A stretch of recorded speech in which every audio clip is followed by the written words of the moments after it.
when I was a kid growing up, and it goes way back before I was a kid growing up, my grandmother is a busybody, and she had to get into everybody's business, but she was also the master of manipulation and lies and secrets of what she was doing.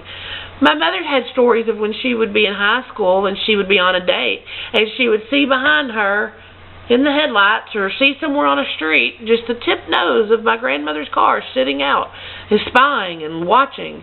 And we used to think, yeah. Well, it's the truth. During my lifetime, my mother and my aunt have both had to have restraining orders put on my grandmother because she would just randomly go through their houses, go through their mail and confront them on it, go through their icebox to see what they're eating, going through just their cabinets, just getting into their business. It was horrible. And she used to do that to me, too. And I was probably 11, 12 years old. My parents got a divorce, and we ended up living in my grandmother's town for just a small period of time, which also happens to be the town I was born in, and then they blew the fire truck whistles.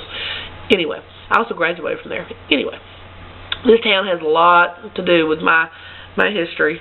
But anyway, we ended up living in the same town, and I would show up, we would come home after school, and we would see the tail end of her car sticking out, or the front of her car sticking out. It was a big yellow car, and she'd be poking out, and she would just be watching. We would come home from school and find us in our house, and we would tell our mother, da-da-da, back in the house today, and she'd be like, my grandmother would defend herself by saying, oh, well, I saw Honey with some boys in the house, or she had a bunch of kids over here with her, and I just happened to be driving by, and I had to come in. And my mother caught on. My mother knew what was going on because her own sister was going through the same thing. But my mother never stood up for me. My mother never said, you know what, you're full of crap, you're lying on my kid, and I don't think that's cool. No. She would discipline me in front of my grandmother because my grandmother would be like, you've got to do something about it.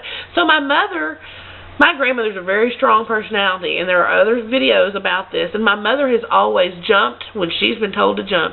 And if my grandmother said, Honey had a house full of boys in here, and I know it's a lie, my grandmother knows it's a lie, my mother knows it's a lie, my mother will still punish me in front of my grandmother for having the boys there that were never there, only to appease her mother.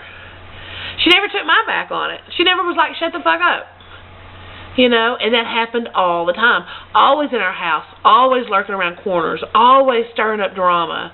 Always. And our family is horrible. If you can't find something to talk about, then you just make it up and spread it. That's what they do. So you just couldn't win. I mean, so ever since I've been a kid, it's been the very people who are supposed to protect me and love me and encourage me and fight my battles and have my back have been the very ones putting obstacles in my way and knocking my feet out from under me. They've been the very people feeding me to the wolves. And I mean, it hadn't been all bad, but I'm going to tell you about 98% of it, and I know you think I'm probably exaggerating, and there are other family members going to see this and think I'm full of crap, but that's because you're lying to yourself.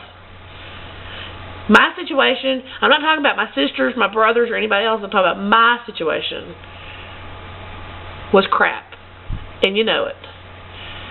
And a lot of it had to do with this small town and my grandmother lurking around. You got kids? I know you've got two. Like, I have young kids, 20 and 16. So you kind of got to navigate and kind of be in there and know who their friends are, but you also got to know when to step back. And you also got to do it in a way that they want to come and share and be open with you, not in a way that you got to sneak around and try to find it. And you certainly shouldn't lie on other people just to get your own butt out of a snag. Anyway, crazy stories. Anyway, have a good day.